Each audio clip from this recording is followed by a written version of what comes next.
Yang hidupnya enak siapa akhirnya? Ini yang nggak mikirkan keuntungan. Nggak bisa ketulusan itu nggak bisa berfungsi di hati yang mikirkan keuntungan.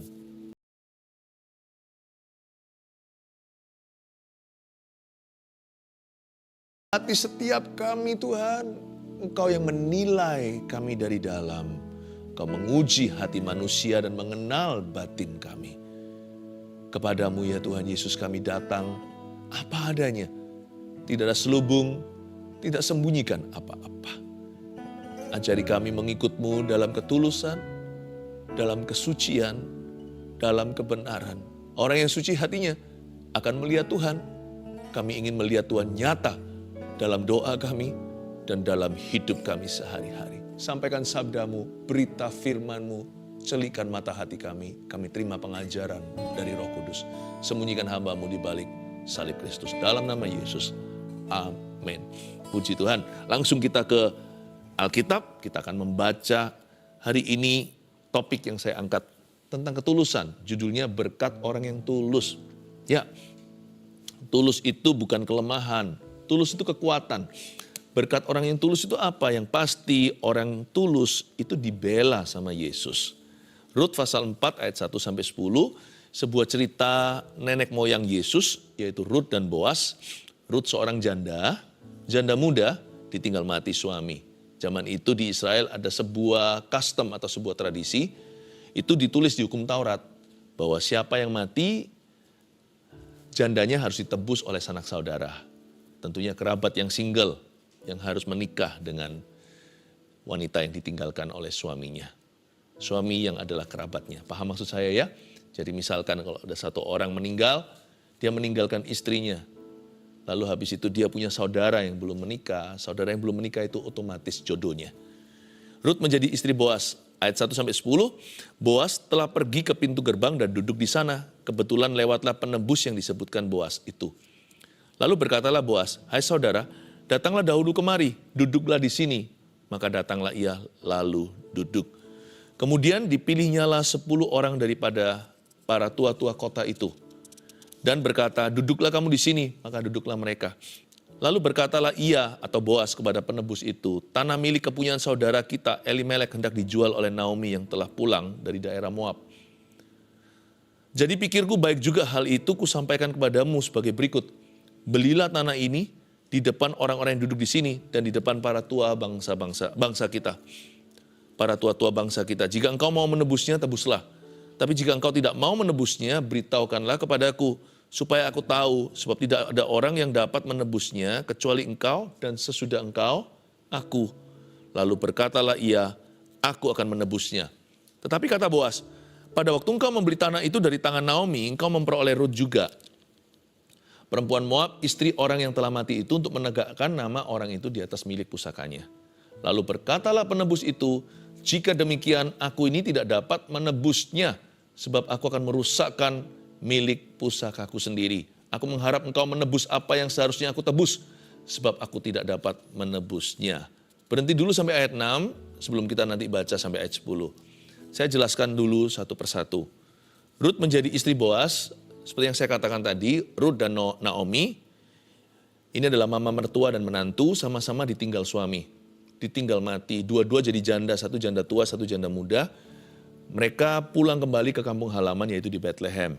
Rut ini orang Moab. Rut ini bukan bangsa Israel, tapi di pasal-pasal awal, di pasal ke-1 tepatnya, Rut berkata sama Naomi, "Aku tidak mau meninggalkanmu, mama. Allahmu adalah Allahku, umatmu adalah umatku." Di situ Rut membuat sebuah komitmen kepada Tuhan Allah Israel. Pulanglah mereka, lalu singkat cerita mereka ketemu sama Boas. Rut waktu memungut bulir-bulir jelai, minta kemurahan dari ladang orang, dapat lowongan pekerjaan dengan bayaran pas-pasan. Rut membawa pulang jelai itu sebagai rantangan untuk mama mertuanya makan. Tapi ternyata ladang itu milik Boas. Boas itu sang penebus. Seperti saya katakan tadi. Karena Rut itu dulu suaminya namanya Mahlon. Mahlon dan Kilion itu kedua anak Naomi. Dua-dua mati. Tapi Rut akhirnya ikut. Dan Rut ini meninggal dunia, maka kerabat Mahlon harus menebus dia. Di sini ada satu bujangan namanya Boas. Jauh lebih tua, orang kaya. Orang kaya di Bethlehem. Dan Boas ini berniat hati untuk menebus Rut. Boas jatuh cinta sama Rut. Bukan karena parasnya, elok rupanya. Rut itu menurut saya nggak terlalu cantik gimana. Karena Alkitab tidak pernah menyebut tampangnya. Alkitab menyebut dengan jujur kalau orang itu mukanya, jikalau orang itu cantik, Alkitab juga menyebutnya. Jikalau orang itu tampan, Alkitab ini sangat jujur. Tapi Rut tidak pernah disinggung tentang penampilan. Boas tertarik sama Rut karena karakternya. She was a noble woman. Dia seorang wanita yang berhati mulia dan bijaksana. Singkat cerita, mereka jatuh cinta. Tapi Boas tidak bisa semerta-merta langsung meminang dia karena Boas bukanlah antrian nomor satu. Masih ada yang lebih berhak menebus Rut. Tapi orang ini tidak disebut namanya di pasal 4. Di seluruh kitab Rut juga anonimus, tidak tertulis. Orang ini siapa, namanya siapa, marganya. Karena orang ini tidak mau menebus Rut, dia tidak diberikan sebuah kemuliaan, namanya tidak diingat di Israel. Orang ini mau cuci tangan lah, lepas tanggung jawab. Tapi puji Tuhan, Boas justru senang karena Boas berniat, bertekad untuk menikahi Rut. Karena Boas sangat mengaguminya. Sekarang kita lihat approach atau pendekatan Boas. Dari sini kita belajar bagaimana jadi orang yang tulus di hadapan Allah.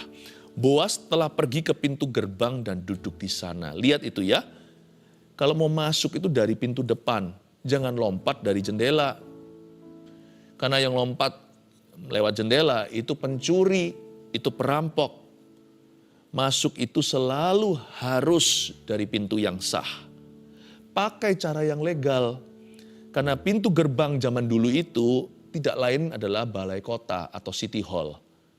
Di mana orang-orang membawa urusannya di situ lalu dilegalisir. Memang caranya masih cara purbakala, nggak seperti hari ini.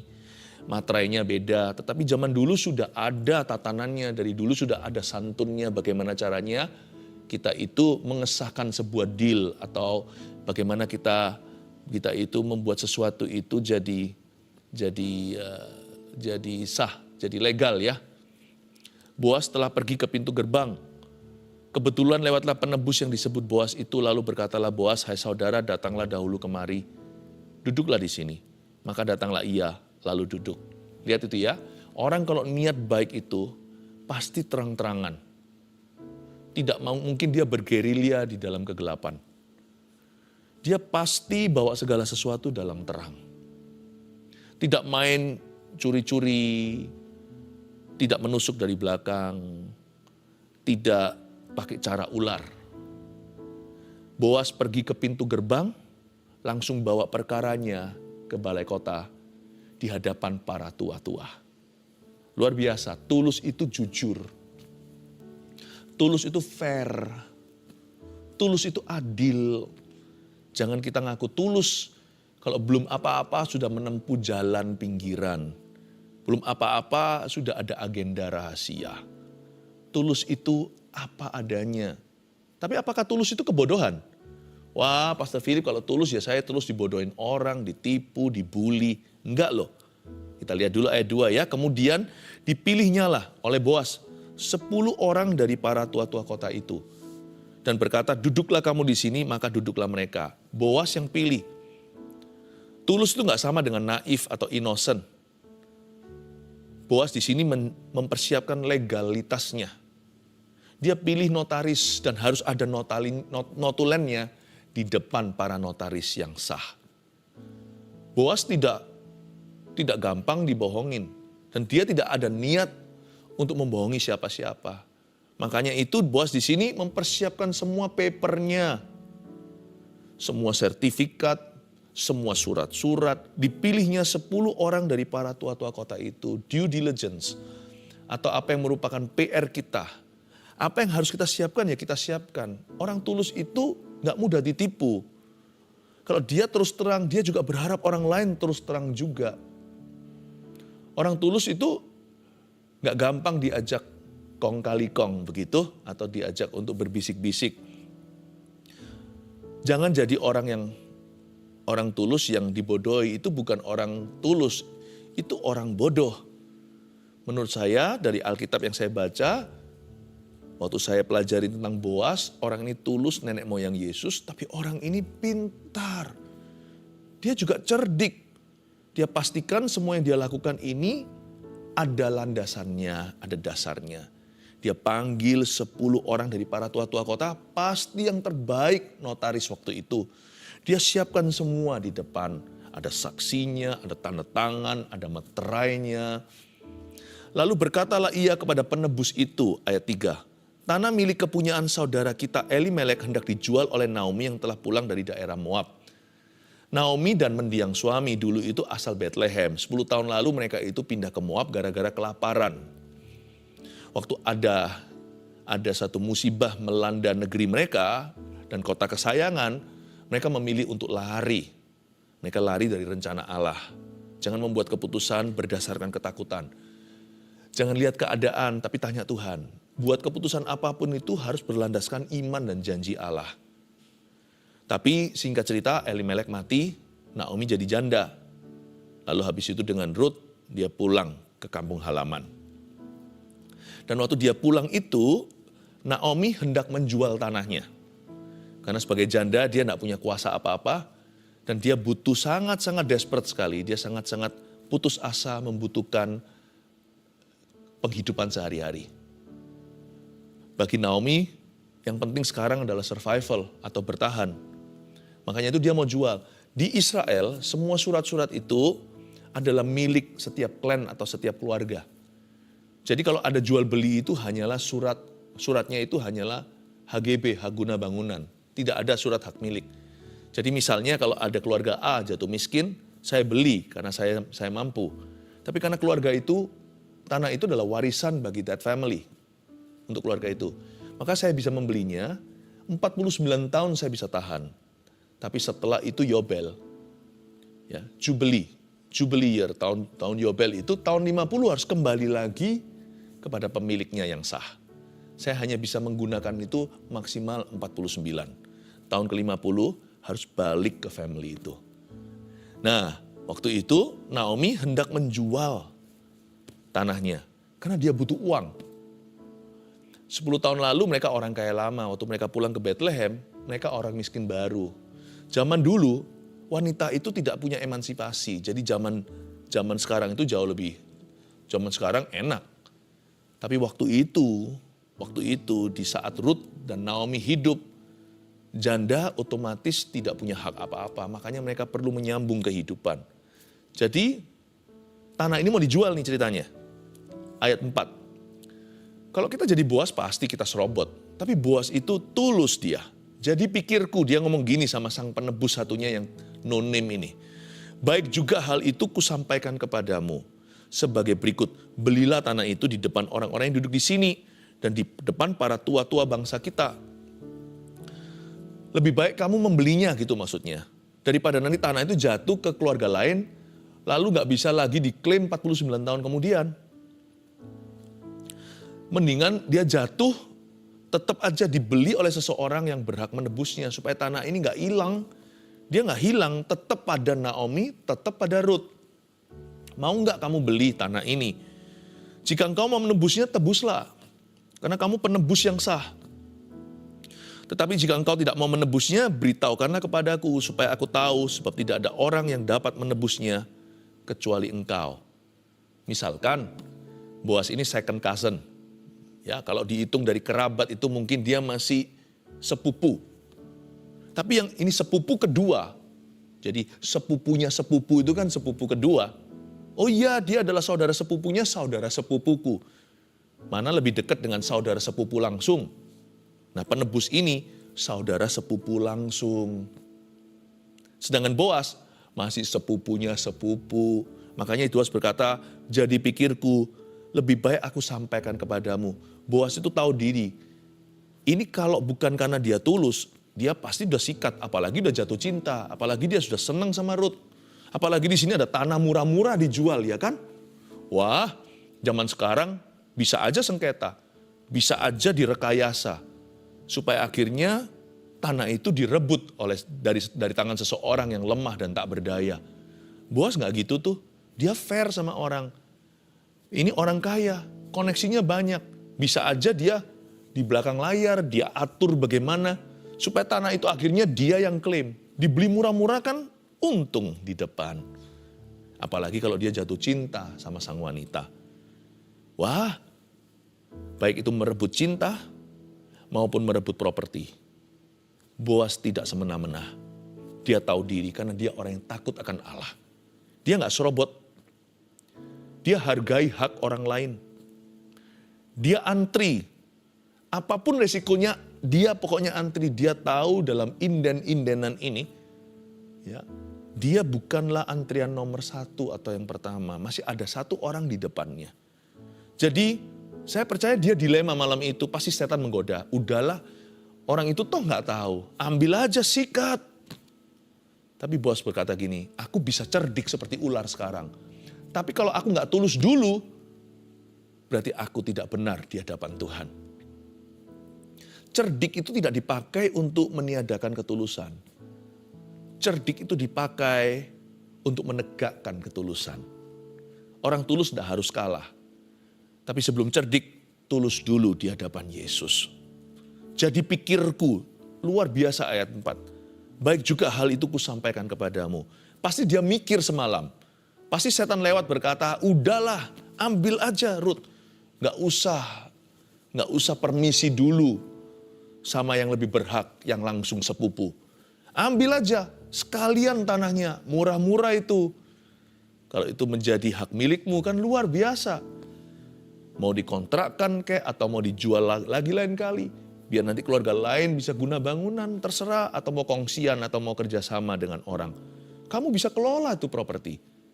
Saya yakin Boas ini, nenek moyangnya Tuhan Yesus, berkata pada setan malam itu, enyah kau. Tidak baik mencobai Tuhan. Tidak baik.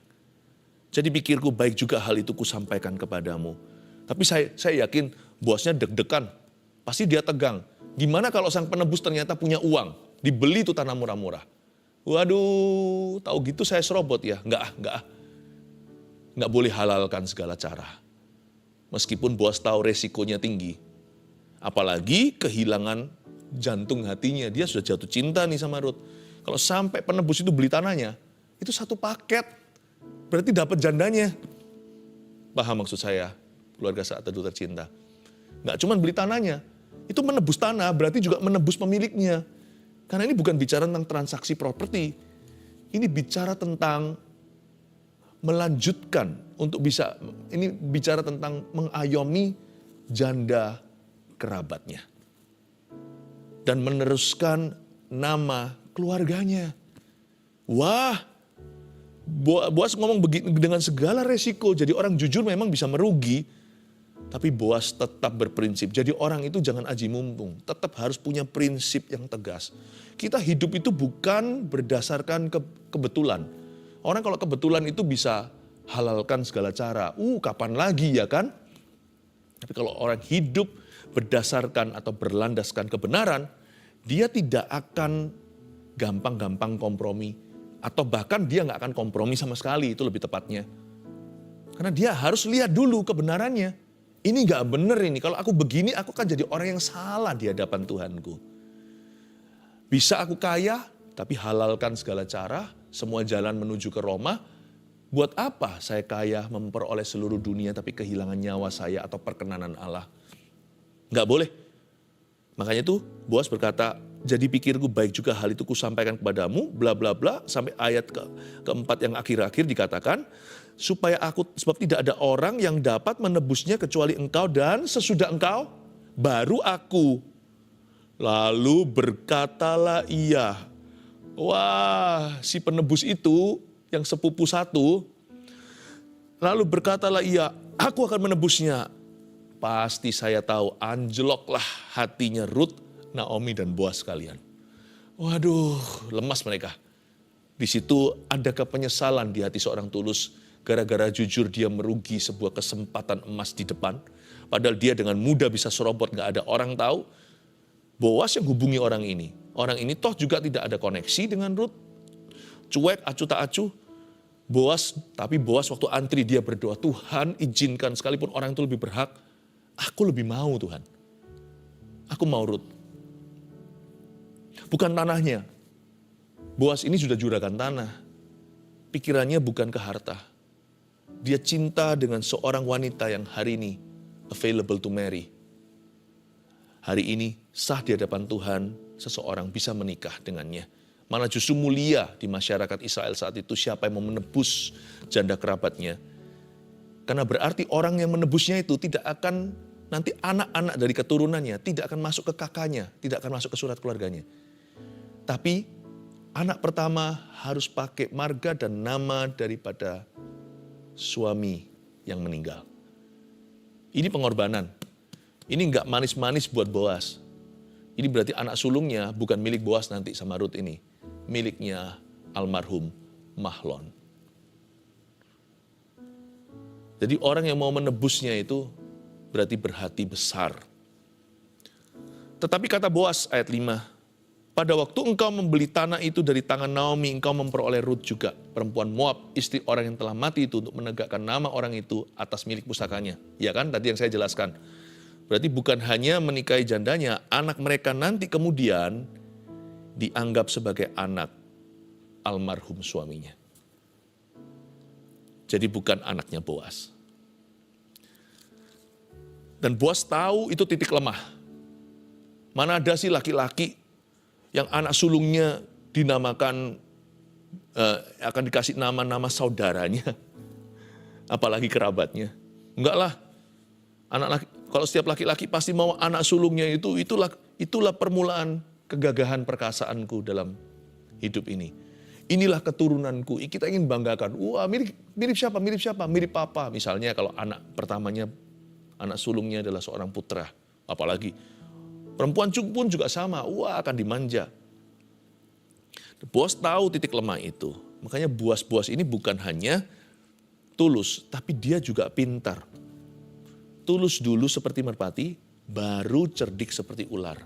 Boas tahu kalau pria ini gak cinta sama Ruth, gak akan mau. Makanya itu pertama-tama Boas lindungi Ruth dulu yang ditawarkan tanah. Dia lihat dulu siapa tahu di titik ini sudah menolak. Kalau gitu aman ya kan? Dia bilang, gak mau aku sudah, atau gak punya uang mungkin. Gak punya dana. Beres sudah, oke, kalau gitu aku aja. Pertama-tama ditawarkan tanahnya, supaya perasaan perempuan jangan terluka. Bayangin kalau ditolak. Tapi waktu ini udah gak mempan, dia berkata aku akan menebusnya. Wah, Boas tetap tidak menyerah. Boas berkata, kalau gitu gini ya, kamu perlu tahu ya bro, gitu ya kira-kira bahasanya. Waktu kamu beli tanah ini ada satu janda, ada dua malahan. Naomi sebenarnya yang berhak, tapi Naomi udah tua, gak akan menikah lagi.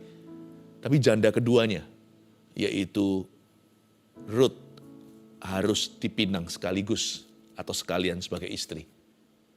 Kita boleh berkata aneh itu kebudayaannya, tapi memang setiap negara ada kebudayaan. Apalagi ini di zaman-zaman dulu. Itu tradisi yang memang menjadi kenyataan. Jadi Boas di sini berkata, strategi pertama ditawarkan tanah, strategi kedua dia jujur beritahu, tapi cerdik dalam penekanannya. Dia berkata, gini ya, sekalian istrinya ya, berarti kamu harus pinang. Dan nanti anak kalian berikutnya dari pernikahan ini tidak menjadi anakmu, tapi menjadi anak almarhum Mahlon. Wah, mundurlah langsung orang itu, karena Boas tahu, kalau nggak cinta nggak akan mau. Dia tahulah kebanggaan laki-laki pada anak sulungnya. Lalu berkatalah penebus itu, jika demikian aku tidak dapat menebusnya, sebab aku akan merusakkan milik pusakaku sendiri, ya kan? Aku mengharap engkau menebus apa yang seharusnya aku tebus, sebab aku tidak dapat menebusnya. Lihat itu, cerdik setelah tulus. Tapi tetap Boas jujur, dia tidak memanipulasi, dia tidak mempermainkan orang. Boas ngomong apa adanya, dia jujur, tapi lihat smart penekanannya. Dan Boas tahu titik-titik di mana itu merupakan celah di hati orang yang gak cinta. Dia tekan tombol-tombol itu membuat orang itu berpikir, aku gak mau. Boas tidak manipulate people, tidak memanipulasi. Tapi Boas itu mengerti apa yang di hati laki-laki. Luar biasa loh. Menurut saya Boas ini seorang negosiator yang begini. Dia itu mengerti bagaimana lika-liku, kisi-kisi dalam sebuah negosiasi. Dari sini saya mendapatkan sebuah penghiburan. Dahulu kala, saya hampir percaya ketika semua orang berkata, kamu jangan terlalu tulus, jangan terlalu jujur. Nanti kamu akan selalu dikalahkan. Ternyata enggak. Ternyata enggak. Tulus itu pintar. Ya. Tapi hati-hati, tidak semua cerdik itu tulus. Malahan kebanyakan cerdik itu hanya ular. Nah itu jangan. Karena kita adalah keturunan Tuhan, bukan keturunan ular beludak. Dan juga selain itu di ayat 6 tadi kan akhirnya nggak mau kan, berhasil tuh. Berhasil strateginya Boas. Dari sini kita pelajari sesuatu, kalau berkat itu nggak akan lari. Kalau itu memang berkat kita nggak usah serobot. Apalagi serobot hak orang. Berkat itu nggak akan lari, sebab hak kita dan upah kita terjamin pada Tuhan. Ayat 7. Beginilah kebiasaan dahulu di Israel dalam hal menebus dan menukar. Setiap kali orang hendak menguatkan sesuatu perkara, maka yang seorang menanggalkan kasutnya sebelah dan memberikannya kepada yang lain. Demikianlah caranya orang mensahkan perkara di Israel. Lucu ya, kalau sekarang kan pakai materai, di depan notaris, tanda tangan lah. Lalu nanti difoto, oke ini pada hari apa tanggalnya dicatat, dinotulenkan. Tapi zaman dulu enggak. Kebiasaan dahulu itu adalah mereka ambil salah satu sepatu. Jadi sepatu orang itu dulu bukan seperti sekarang ini. Buatannya massal atau pabrik. Sepatu dulu itu dijahit. Size-nya, jahitannya, jadi kelihatan. Seperti kalung yang dipecah jadi dua, satu dipegangkan seseorang, nanti kalau ketemu retakannya bisa klop. Sepatu juga sama, sepatu dikasih, jadi itu disimpan, suatu hari tidak ada gugatan. Apa-apa, no ini loh sepatunya orang ini. Sepatunya orang ini. Berarti orang ini sudah menyerahkannya. Bahwa orang ini sudah menyetujui. Memang lucu, tapi itulah kenyataannya dahulu. Begini kebiasaan dahulu di Israel. Tapi ada sesuatu yang tidak ditulis di ayat 7. Kalau kita baca di hukum Taurat, bukan hanya itu. Kalau yang menebus nggak mau, ini bukan hanya notarisan. Kalau yang menebus tidak mau, padahal itu tanggung jawabnya dia. Supaya apa? Supaya yang mati itu kerabatnya tidak akan sampai tidak punya keturunan. Supaya namanya itu dipelihara. Supaya sampai seterusnya masih ada marganya. Tapi orang yang menolak biasanya dihina. Gak hanya sepatunya diambil, tapi orang itu juga harus diludahi oleh perempuan. Perempuan yang dia tolak untuk menebusnya. Harus begitu. Tetapi ini gak terjadi di kasus Boas. Ayat 8, lalu penebus itu berkata kepada Boas, engkau saja yang membelinya dan ditanggalkannya lah kasutnya. Kalau hukum Taurat, orang itu harus diludahi juga. Ya ini adalah customnya Timur Tengah. Tapi ini gak terjadi, kenapa? Karena Boas itu gak gitu. Orang tulus itu baik hati, catat ini. Orang tulus itu minimalis kalau soal menuntut dan membalas. Pintarnya bukan dipakai untuk menjatuhkan, pandainya dipakai untuk memelihara. Kalau bicara soal apa yang fair untuk dirinya, ya sudahlah, asal Tuhan sudah beserta sama dia, itu dia gak akan menuntut apa-apa. Tanpa harus meludahi dalam kasus Boas. Kemudian berkatalah Boas kepada para tua-tua dan kepada semua orang di situ, ayat 9, kamulah pada hari ini menjadi saksi bahwa segala milik Elimelek dan segala milik Kilion dan Mahlon, aku beli dari tangan Naomi. Juga Rut, perempuan Moab itu, istri Mahlon, aku peroleh menjadi istriku. Wow, haleluya. Untuk menegakkan nama orang yang telah mati itu di atas milik pusakanya. Supaya Mahlon tetap punya, namanya itu masih ada di dunia. Demikianlah nama orang itu tidak akan lenyap dari antara saudara-saudaranya dan dari antara warga kota. Kamulah pada hari ini menjadi saksi. Tapi disinilah plot twistnya. Kalau kita lihat sinetron itu, kalau sutradaranya pintar ya, bisa saja endingnya nggak terduga loh. Kita nggak prediksi bakalan begitu. Yang kita kira orang baik ternyata itu adalah musuh. Ternyata yang kita orang jahat ternyata dia berubah. Plot twist ya. Plot twistnya di sini. Rut mungkin bukanlah menantu tua, menantu pertama. Rut jelas-jelas menantu kedua. Di pasal pertama dikatakan Naomi punya dua menantu. Yang pertama namanya Orpah. Orpah itu meninggalkan dia tengah jalan, bye-bye mama. Tetapi Rut itu yang ikut sama Naomi tanpa tahu masa depannya. Justru ya, anehnya di sini, yang tulus, yang berakhir bagus. Orpa hitung-hitungan, untungnya apa aku? Tapi Ruth gak peduli untungnya apa, dia buat komitmen sama Yesus di perjanjian lama. Malah justru yang berakhir menikahi orang terkaya di Bethlehem. Orpa masih mungkin mengembara, bahkan merana. Sebagai seorang janda gak gampang lah, siapa mau tebus dia. Ini hukum Taurat Israel, Moab ada apa? Yang hidupnya enak siapa akhirnya? Ini yang gak mikirkan keuntungan. Gak bisa ketulusan itu, ketulusan itu gak bisa berfungsi di hati yang mikirkan keuntungan. Atau hati yang perhitungan gak bisa. Ketulusan itu di hati orang yang ikhlas. Dan waktu Ruth tulus, dia justru yang berakhir lebih bagus. Dia jadi istrinya konglomerat perjanjian lama di Bethlehem itu. Siapa sangka. Dia gak pernah loh kepingin harta. Ruth itu gak pernah gitu. Kalau Anda baca, saya baca semua kitab Ruth ini, saya kagum sama dia. Makan pun dia gak makan sampai seperti orang yang gak pernah makan gitu, kasih buffet mahal.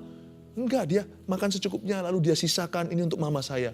Sampai bosnya itu terharu, siapa orang ini ya dikasih takar jelai bawa pulang ke rumah. Bawa pulang ke rumah itu literan gandum. Mamanya sampai kaget, dari mana kamu? Kok bisa dapat segini? Lihat itu, orang yang gak perhitungan, Tuhan gak perhitungan sama dia. 3 poin ini, catatlah pelajaran dari khotbah hari ini. Berkat orang yang tulus, nomor 1, jangan menyerobot hak atau berkat orang lain. Ya, ingat, jangan. Orang Kristen tidak boleh jadi batu sandungan. Orang Kristen harus jujur. 2, jadilah orang yang tulus namun punya strategi yang bagus. Punya strategi bagus. Siapa bilang tulus itu bodoh? Tulus itu lugu. Tulus bukan lugu. Ini orang pinter sekali. Tapi berpendirian dan berprinsip kebenaran.